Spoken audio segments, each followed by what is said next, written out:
या ठिकाणी विजय मदने आणि सौ जयश्री मदने ताई यांच्या बागेमध्ये आंबा पीक मोफत मार्गदर्शनच्या सर्व आंबा बागायतदारांचे काही प्रश्न होते की विरळणी कशी करायची किंवा आंब्याच्या बागेला बेड कसा करायचा.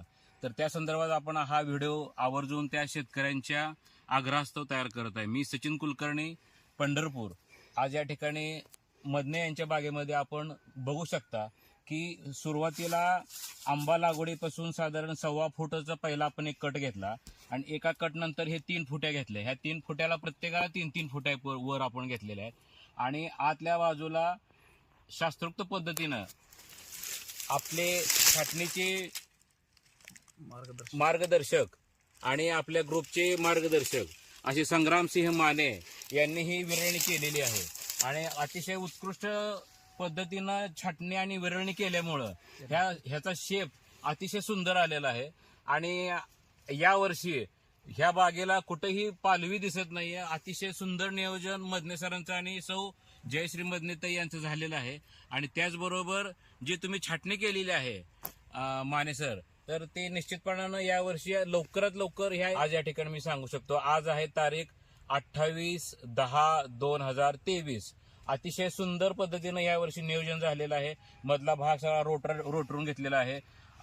छानपैकी स्वच्छ भाग ठेवलेले आहे. आणि दुसरं अजून एक महत्वाचं आपल्याला मी सांगू इच्छितो की याचा जे काय पाला पाचोळा या ठिकाणी इथं पडलेला आहे. पूर्वी सुद्धा उसाया पाचोळ्याचं मल्चिंग केलं होतं आणि त्यामुळे कुठेही जास्त गवत उगवलेलं नाही आणि आंब्याचा जो पाला पाचोळा जो वर्ण छाटणी केलेला आहे तो ह्या इथे टाकलेला आहे आणि तो चांगल्या प्रकारचं आच्छादन होऊन जमिनीचा पोत सुधारण्यासंबंधीचं जे काही धोरण सेंद्रिय शेतीचं आहे तर ते आपण इथं अवलंबत आहोत. आणि बेड केल्यामुळं आणि हे मल्चिंग केल्यामुळं झाडाला एक चांगल्या प्रकारचा ताण हे मिळू शकतो ह्याच्यामधनं आणि जे पावसाचं पाणी आहे ह्या मधल्या चरीमधनं बाहेर निघून जातं आणि अतिशय सुंदर अशा पद्धतीचं नियोजन ह्या वर्षी झालेलं आहे. ह्या आठवड्यामध्ये थंडी आता चांगली पडलेली आहे. 15 अंश सेल्सिअसचं एक 3-4 दिवस झाला. सध्या वातावरण मोहरासाठी खूप पोषक आहे आणि आता या पुढच्या आठवड्यात 100% सगळ्या बागेला मोहर निघल असं तरी या काड्यांवरनं मॅच्युरिटीवरनं आपल्याला दिसतंय. आज या ठिकाणी आपण विजय मदने आणि सौ जयश्रीताई मदने जे आपले आंब्याचे मार्गदर्शक आहे आणि गेली 10-15 वर्ष आंबा शेतीमध्ये प्रामाणिकपणे काम करून चांगलं उत्पादन घेण्यासंबंधीची भूमिका ज्यांची आहे आणि लोकांना मोफत मार्गदर्शन करण्यासंबंधीचा जो त्यांचा चाललेला अट्टहास आहे त्यासाठी आज या ठिकाणी मला आवर्जून यांच्या बागेला व्हिजिट द्यावी वाटली. तर हे सगळं बघत असताना खोडं इतके छान आहेत, मजबूत आहेत आणि सर आपण आंब्याला बोर्डो पेस्ट करावी असं एक सूचना करतो खरं तर, पण तुम्ही काय करता ह्याला की बाबा जेणेकरून कुठेही भिरडू दिसत नाही याच्यामध्ये? ऍक्च्युली ह्याच्यामध्ये काय होतं की माणसाचा कामगाराचा अभाव आणि वेळेवर न येण्यामुळं मी काय करतो की पावसाळ्याच्या अगोदर थोडं कीटकनाशकाने ही बुडं धुवून घेतो, पूर्णपणे धुवून घेतो. त्यामुळं पाऊस संपायच्या अगोदर आणि पाऊस संपल्यानंतर आणि पाऊस चालू व्हायच्या अगोदर जर व्यवस्थित क्लोरानं धुवून घेतलं तर आपल्याला चांगलं रिझल्ट येतं. एकही बिरुड आपल्या पूर्ण बागेमध्ये दिसणार नाही, कुठेही तुम्हाला डिंक्या दिसणार नाही आणि स्वच्छ पद्धतीनं माने सरांच्या मार्गदर्शनाखाली चांगली बाग आहे यावर्षी. या ठिकाणी गेल्या वर्षी आम्ही आंब्यामध्ये छाटणी आणि विरळणीचा थोडासा वेगळा प्रयोग केला होता, पण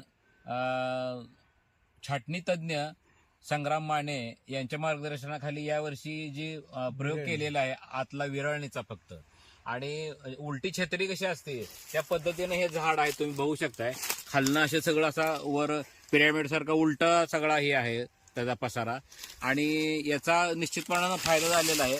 यावर्षी कुठेही आत घाण वगैरे बुरशी म्हणा किंवा रोगाचा प्रादुर्भाव दिसत नाही आणि महत्वाचं म्हणजे डिंक्या आणि खोडाळीसारखे जे भेडसावणारे मोठे रोग आहेत तरी अख्ख्या बागेमध्ये ही कुठेही डिंक्या किंवा भिरुडानं कुठेही त्रास दिलेला दिसत नाही. मी प्रिव्हेंटिव्ह म्हणून हार्ड कीटकनाशक मी घेतलेलं आहे जेणेकरून आपल्याला मोहर कंडिशनमध्ये आपल्याला फवारा मारायचाच नसतो, बिलकुल मारायचा नसतो. जर तो मारायचा म्हणलं तर तो प्रॉब्लेम मध्ये होतो आपल्या मधमाशांना वगैरे. म्हणून जर शेतकरी तुम्ही जर फवारा मारणार असाल तर आत्ताच हार्ड कीटकनाशक जे आपण तुम्ही 1 मिली वापरत असाल तर 1.25 मिलीनं, किंवा बुरशीनाशक जर एखाद्या 1 ग्रॅमनं मारत असाल तर 1.5 ग्रॅमनं, 2 ग्रॅमनं, असा आता प्रिव्हेंटिव्ह म्हणून जर घेतला तर आपल्याला पुढचं होणारं नुकसान आपण बऱ्यापैकी टाळू शकतो.